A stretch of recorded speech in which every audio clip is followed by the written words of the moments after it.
Use the most dangerous tool in my garage or my workshop today. I'm going to water some weeds, and I kind of want to explain to you why, because we're embarking on an entirely new project that each part of this project you're going to find useful at some point in your garden. We're going to start the long drawn out process of getting this area ready to transform into something new today, and its first step is going to be easy and it's going to take time, but it's going to kick us off in the right direction. Good morning, ladies and gentlemen. Welcome back to Sandy Bottom Homestead. I hope you're having an absolutely fantastic day.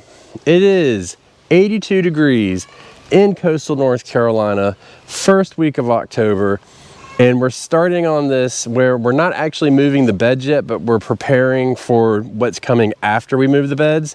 So I want to take you and show you that.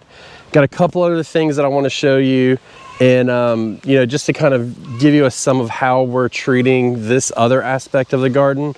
So right now, I'll give you a quick peek at the garden. I don't want to not show you the vegetable garden, you know. Everything is doing very well. It is, again, in the 80s today, so all of our cool season crops are just wilting in reaction to the heat. There's nothing wrong with them. But things are about to change here. Things are changing. Next week we're supposed to be in like the 70s with 50s at night, which is like perfect weather for fall crops. And with that being said, it's, you know, we have plans for this area, and I'll kind of go over what we're tentatively planning. Nothing is written in stone, but once we get started, we're excuse me, we're not going to stop. These 4 beds are coming out of here. Boom, done. And then what we're hoping to do, if we can get around to it, is we're going to put a pond in this area, and then we want to put a bunch of different wildflower-ish stuff in there. I don't know if you remember, I was talking about an indicator plant for my bees. Well, this is the goldenrod, and as indicated, that is not one of my honeybees, but whatever. They are out here early in the morning. That's when the nectar is fresh in the plant. But this is going to go in that area. Plan to put it back in here, and then we'll put buckwheat up in here and some other things. And really what we're doing is we're going to be using them as kind of like a pollinator crop and a cover crop and a weed crop. So it's going to suppress the weeds from growing in here. On that note, before we get into our project, 2 things. I did a live last week. I do them on Wednesdays. You guys pick what I talk about. Y'all wanted to talk about cover crops. So we did that, and generally how they go is I take the first half and I talk about it, and then we just open it up for questions and discuss that or other things, what have you. With that in mind, I did forget to mention 2 different kinds of cover crops. So one is mustard greens. They're great for root knot nematodes. The spicier, the better. And then you just till them back up into the ground. And then the other one is like turnip greens and stuff like that. A lot of people in the South use them. When I say turnip greens, I just mean turnips. You just cast them out, and it's just a suppressant for weeds. And then you till that back in if you don't want to eat it or something, and that will just help feed the soil. So there's no limit to cover crops. I totally slipped my mind. A shout out to Ban Everything, who commented that. It triggered me in my mind. I forgot during the live, so you can use those to your advantage, but we're going to use what I said, mostly the buckwheat here, to suppress the weeds because it grows so thick that it's just hard for things to grow. And we're going to give it at least a year because we got some major weed issues. This is what I used to till it up, just a little hand tiller. Didn't go very deep at all, but I tilled all of this, as you can see. And once I remove these beds, all I'm simply going to do is just rake the soil back out. So I'm not really concerned about these yet. But then this area back here, we tilled up as well. And so we tilled it so we could turn up all of the weed seeds and get them all up so they will just go ahead and germinate and grow. And then I watered all of them. Yeah, I watered all of my weed seeds. That's so stupid, but I mean, I wanted to get them set, get them going, and right now is the perfect time for this. So we're gonna start on this weed suppression project today, and it's just gonna get going in the right direction. So we have bought a silage tarp, which I'll show you, and then the most dangerous tool, I wasn't kidding when I said this, is this little guy right here. This thing will cut your finger off quick, and it's any saw, anything like this is the worst thing ever. I hate these things, but they're useful. So we got a silage tarp, and I'll talk about that. And then what we're gonna do is we're gonna lay it out, but then we're gonna leave it here for months. But now is the time to do it because we still have that fall heat. We still have those warm temperatures, and so things will germinate. And what do we know about seeds? What do we know? They don't need light to germinate. They need light to grow, but not germinate. And we're gonna use that to our advantage. This is a silage tarp. I did not buy a very expensive one for a purpose, but it's white on one side. And then if I can get to the other side, it is dun dun dun, black. So we're gonna put the black side up. What that's gonna do is it's gonna create heat. So as we get these cooling nights, that heat will help those seeds germinate. So a lot of people do like paper towel germination of seeds and stuff like that. And you'll get like just the first inkling of a root, and then you pull it out and you plant it right away and give it light and it grows. Well, we don't want that. We want it to get that first little root, look for light, but that tarp stick and it won't give it to them. So that's what we want. We want to just starve them out, and that'll help. And then we'll leave it on there. We may pull it back every once in a while, give it a watering, put it back on, and then that's going to help the next round of seeds grow until we get through a full generation of seeds. Oh, and before we get that tarp down, I do want to say I got my hands on a trailer full of just straight poop, and we put it all down. You can see all the turds and stuff in there now. So this is all donkey poop, and we just layered it thick all through here. Just let it go. Everything here is dying or giving up for the year. So we're gonna let it all just decompose and build that soil over the winter. And then all the seeds that fell will grow. We'll seed some more in there, but that's kind of the path that we're taking in this area. So a little note about this. Typically, first of all, this is a pain to do by yourself, but I really wanna do it now instead of waiting for somebody else to come by.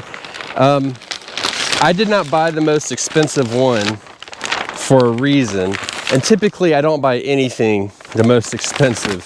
What I do is I usually buy middle of the road, hardly ever buy anything like the absolute cheapest as possible, as much as I'd love to, it just doesn't work right. So I didn't, that's kind of the method that I went. Now I have a maple tree here, very young, and I've got a holly tree here. So the reason why I didn't buy the most expensive is because what I want to do is I want to cut holes around these to let them grow, and then I may cut this up a little bit to move it in other sections. So I didn't want to use anything very expensive. If this is something you like to try, like if you're preparing a bed or something, or an in-ground bed, or you're trying to get something under control and want to deplete that weed bank, this is a really good method. I'll put a link to this below in one of the lists. Just look at the name of the list. It should make sense where it is. I don't know where it's going to go right now. And you can pick yourself up one. It will help us out a little bit, no extra cost to you. But we want to try and get as much of this in here as possible so that we can be on top of it. And then if we can, we'll cut some and put up front. Okay, most of the way done, not totally. So what I did is I laid it out, and then I attempted to bunch it all up on one end, and then I cut it for the other piece. But I cut slits over the top of the trees so I could just slide the tree out. I know these aren't much, but I grow bonsai, so I'm looking forward to shaping a gigantic bonsai, essentially. Not the correct term, because bonsai means a little tree in a pot. But you know what I'm saying, it'll be styled like that. So I'm kind of excited about it. And actually this maple I took out of the ground, and that grew from a root, and the other one's on my bench over there. So we've got that. I do have a little bit over here to trim, but we used everything we could find for weights in here. We're gonna have to get some more weights. These blocks are perfect. These sticks here, not so much, but the prevailing winds come from this direction. So, I mean, it's a pretty straightforward process. And then you can see here we started. So we're gonna have to do this in two pieces. What I will say is, you can see where right here we still have more to do. So when I lay the next piece down, what I'll do is I'll overlap it a fair amount, because we don't want any light getting in there at all. Did I miss some spaces over there? I'm sure I did, but you know, this isn't a right now situation. This is a long-term thing. So For instance, this plastic will probably be down, this tarp will probably be down for the better part of 3 months, 4 months, maybe even well into spring. We're just gonna leave it there. We're gonna let cycle after cycle of those weed seeds go until we pull it back and we really don't see anything. Is it gonna be 100%? No, it's not. We're gonna have to go in there and probably pull some big ones, but it's not gonna be as overwhelming where you're pulling like every little piece of grass and stuff like that. So the reason why I tilled it too, also to get the seeds up, was because we didn't want it to compact over time. So this will help with that too. And we may, when we pull it up every, I don't know, I might pull it up once a week or once a month and shoot it some water, give it some sunlight just to get things to grow. I may actually take a rake and rake over it to keep getting a little bit more of those seeds up. Because what happens is as the seeds drop, they get covered up and then we turn them up and they come to life. They can stay dormant for a long time.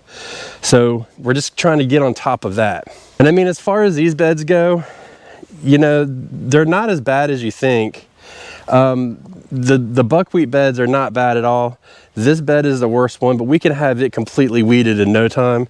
When we pull up the beds and the irrigation, we'll rake all that soil out after we weed it, and it should be pretty good to go. If we have to tarp that too, we will, but the way we're looking at it is if we spread all of this soil out that are in these beds and then we sow it heavy with the buckwheat or some other kind of, you know, crop that will just choke out weeds, and let it die back, let it fall, just let it grow for a year. Don't even worry about it. Don't even harvest it. Don't even cut it down. Or if we do cut it down and go back and reseed it, then it will end up choking out everything, and then it's just going to build that soil better, and then we can kind of do what we want afterwards. So we're looking forward to both options. A lot of different things you can do with this. The questions I'm hearing coming from the comments are, can you use a regular tarp? No, you can't. The reason why, and that would be the cheapest option, is because they will still let light in and they will degrade over time. So that's UV protectant. So in theory, it should not break down and crack and stuff like that, at least for quite a while. Whereas if you leave a tarp out there, I mean, hang a tarp over your head, stand under the sun, you're going to see a blue tint. That means there's sun getting in it, and then that means that the weeds can still thrive. So we want to stay on top of that. Don't use a cheap tarp. That thing was like 25 bucks though, I'm telling you. And I know I cut part of it, and I knew I was going to, but I left a big chunk of it, and I don't foresee anywhere else that I'm going to need it, but I'll always have it. I can use it to warm beds in the spring and the winter. I can use it to clear a new space if something gets out of control. I do have this area over here which could benefit from it eventually, and I'll just do this in sections. It doesn't have to be all done at once. This area here could very well take it. The goldenrod's doing its thing. There was one plant last year, now there's 5. Next year there'll be 20. That's what I want. So I may not even touch that. I don't know what I'm gonna do yet. I'm just gonna focus on this area and just call it what it is, be good with it, and then go from there. So if you're overrun with weeds, you're clearing a spot, this is the way to do it. It's getting the weed seed, the weed bank under control, and the best thing we can do is just trick the system, you know? They like warmth, I'm gonna give them warmth. I guarantee you, when the sun hits this, like this one right here is already 5 to 10 degrees warmer. So what does that mean? If it's 50s during the day, it's gonna be 60 or 70 in the day. It'll be a lot more warmth, and then a lot more of the seeds can germinate, and then they won't have light, so they'll die. So try it out. Let us know what you think. If you've done anything like this, let me know how it's worked for you. I have used regular tarps with mediocre success. I've used cardboard with great success, except for it biodegrades. So we wanted to take it one step further. Who knows what's to come in the future? But